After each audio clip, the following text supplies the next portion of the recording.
काही गोष्टी माहिती होत्या. काय काय माहिती होतं तर वेद माहिती होतं, शास्त्र माहिती होतं, पुराण माहिती होते. म्हणून एका अभंगामध्ये वर्णन करतात की ते किती मोठे होते. वेद शास्त्र जाणे वेद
आगमी पूर्ण ज्ञान झाले. त्यांना वेद माहिती होतं, शास्त्र माहिती होतं, आगमी पूर्ण ज्ञान झाले. पुराण मात्र आईचे राहिले वेगळे. आता जाणून विश्वता आता जाणून मारायचं त्यावेळेस त्यांनी आरती गायली. आरती कशी गायली? आरती आरतेनं आरती गायली आहे. प्रत्यक्षात तुम्ही तुकाराम म्हणतात. तुकाराम आरती तुकारामा तुम्ही कोण आहात? स्वामी सद्गुरु धामा. तुम्ही माझे स्वामी आहात, तुम्ही माझे सद्गुरू आहात आणि सद्गुरूचं तुम्ही धाम आहात. सद्गुरू म्हणजे कोणाला म्हणतात? जे सद्वस्तूचं ज्ञान करून देणारे तो सद्गुरू असतात. गुरु कोणाला म्हणतात? गुरु तेथे ज्ञान ज्ञानी आत्मदर्शन दर्शनी समाधान अतिदेशा. असं ते गुरु ब्रह्मनिष्ठ स्तोत्री असणारे ते गुरु आहेत आणि त्यांना ते गुरु मानतात. तुम्ही कोण आहात? माझे गुरु आहात, तुम्ही माझे स्वामी आहात, तुम्ही माझे सद्गुरू आहात. गुरु वेगळे आणि सद्गुरू वेगळे असे तुम्ही सद्गुरू असल्यामुळं तुकोबाराला म्हणतात महाराज, कारण का तुमचे जे पाय आहेत ते पाय आम्हाला दाखवा, ते पाय आम्हाला दाखवा. म्हणून आरती केलं. रामेश्वर शास्त्री त्यांची त्या ठिकाणी आरती झालेली आहे आणि त्यांचं मोठेपण गात असताना आणि रामेश्वर शास्त्री काय म्हणतात?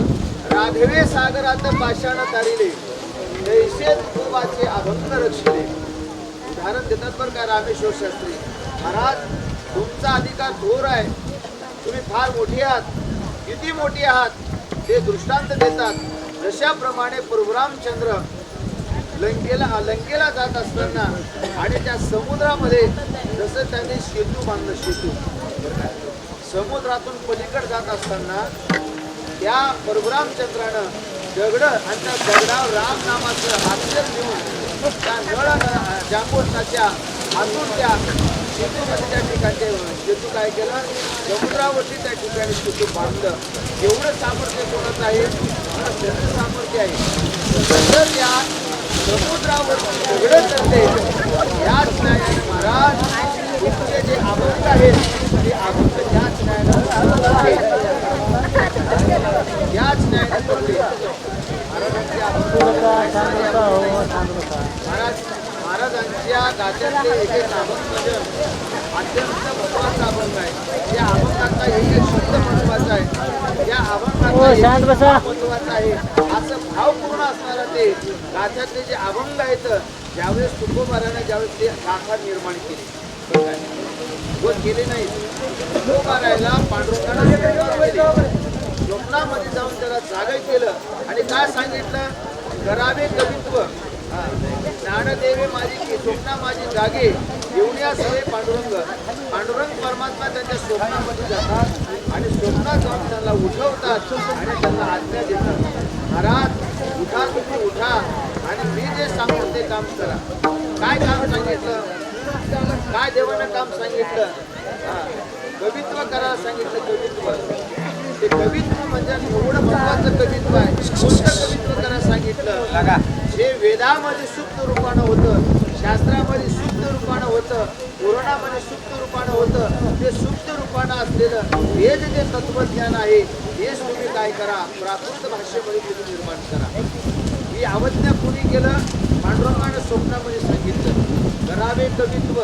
कवित्व करायला सांगितलं आणि कवित्व ज्यावेळेस तुकोबाराने केलं हे कोणाला कळालं, देऊच्या लोकांना कळालं. काही लोक होते त्यामध्ये. तुकोबाराने ज्यावेळेस ते अभंग ज्यावेळेस गाईत असताना, अभंगाचा भाव लोकांना सांगत असताना आणि त्या काळामध्ये त्या अभंगाचा भाव ऐकल्यानंतर सगळे लोक असं भारावून जायचे. महाराज हे संत लोकप्रिय का झाले त्याचं कारणच आहे, जन माणसामध्ये कसं उतरावं आणि सर्वसामान्य लोकांना कसं कळावं, अत्यंत सोप्या भाषेमध्ये संत महात्म्यांनी लोकांना सांगितलं, म्हणून ते लोकप्रिय झाले. बरं काय, प्रत्येक संताचं जीवन बघितलं तर का, जे लोकांना कळतेच त्यांनी सांगत होते. आणि ज्यावेळेस त्यांनी अभंग निर्माण झाले, लोकांपर्यंत अभंग पोहोचत असताना काही ते लोक गावातले विरोध करत होते आणि विरोध करून म्हणायचे, कोण म्हणायचे बरं का, रामेश्वर शास्त्रीला काही गावातले लोक विरोधक असायचे. बरं का, त्याचं नाव काय तर सालूजी मालूजी म्हणून एक दोन होते. बघा, सालूजी मालूजी इतके विकृत भावनेचे होते. तुकोबारायचं मोठे पण त्याला खपायचंच नाही, तुकोबाराने केलेलं काव्य त्याला खपायचं नाही, तुकोबाराचं मोठे पण त्यांना पाहिले की त्यांचं पोट दुखायचं. आणि एके दिवशी सालोजी मालोजी हे दोघं रामेश्वर शास्त्रीकडे गेले आणि जाऊन म्हणू लागले, महाराज तुम्हाला माहिती आहे का, या देहू गावामध्ये काय चाललंय, अहो ज्यांचा अधिकार नसताना ते सुद्धा वेदाचा अर्थ सांगतात. हे सर्वसामान्य कोण शेतकरी उणभट असणारे त्यांनी सुद्धा त्यांना वेदाचा अर्थ सांगण्याचा अधिकारच दिला कोणी.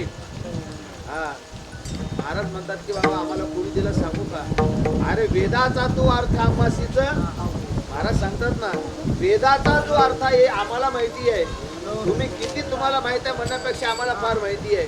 पण ते आम्हाला किती माहिती आहे, आम्ही वेदाच्या अक्षराच्या तळागळापर्यंत आम्ही पोहोचलेलो आहे. वेदामध्ये काय सांगितलेलं आम्हाला पूर्ण ज्ञान आहे, वेदाचं म्हणणं काय हे पूर्ण ज्ञान आहे. जर वेद जर आम्हाला वेदाचा जर अर्थ समजून सर्वसामान्य लोकांपर्यंत आम्ही देत असाल, त्यात तुमची काय अडचण आहे सांगा. त्यावेळेस सालूजी मालूजी म्हणू लागले, काय करा महाराज, तुमचं एवढं तुम्ही मोठे या देहू गावामधले नाही, परिसरातलं एवढं तुमचं मोठेपण असणारं पण तुमचं सगळं मोठेपण गेलं निघून झालं काय सांगा. अहो म्हणजे ते गावातले जे आहेत ना, तुकाराम महाराजांनी त्यांनी अभंग लिहितात म्हणे, आणि त्यांनी अभंग लिहिलेलं ते अभंग लोकांपर्यंत जातात आणि ते लोक रात्रंदिवस ते अभंगावरती काय करतात, चर्चा करतात, अनुवाद करतात, एकूण एका पद्धत ते भावना व्यक्त करतात. असं ज्यावेळेस त्या सालूजी मालोजीने सांगत असताना रामेश्वर शास्त्रीला मला थोडासा त्या ठिकाणी काय झाला, विकल्प तयार झाला.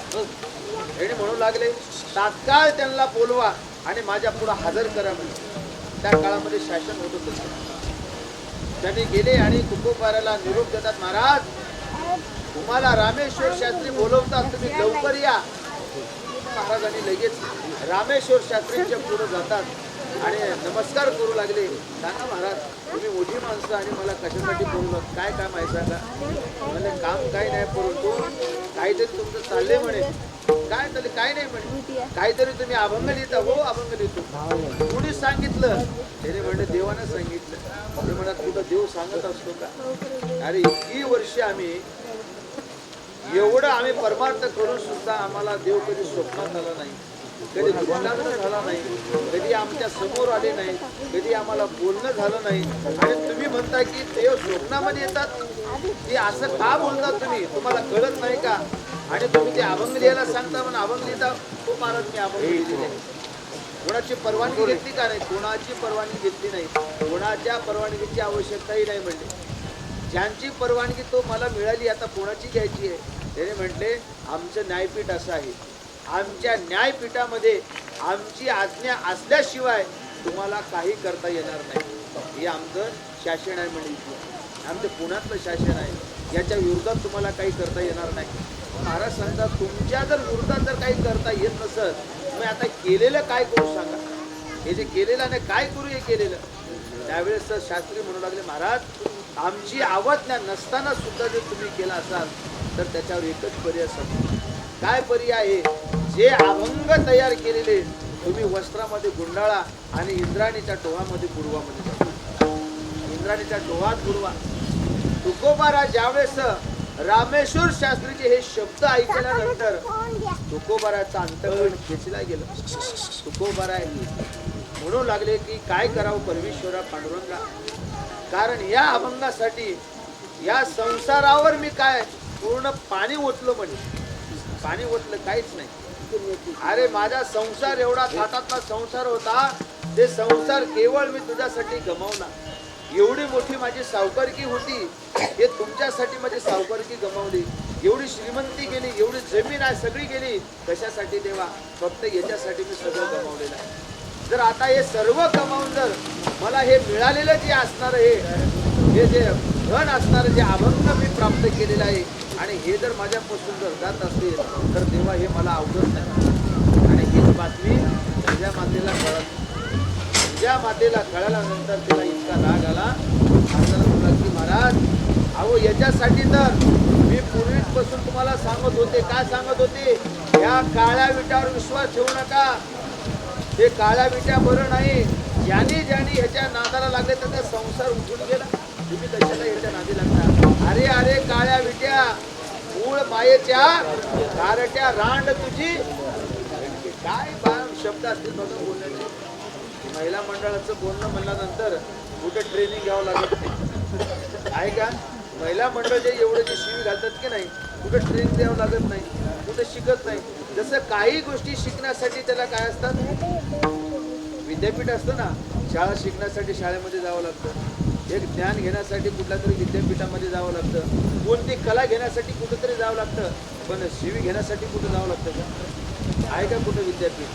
नाही, कुठं विद्यापीठ नाही. सहज माणसाला ते तयार होत असतं. सहज तयार.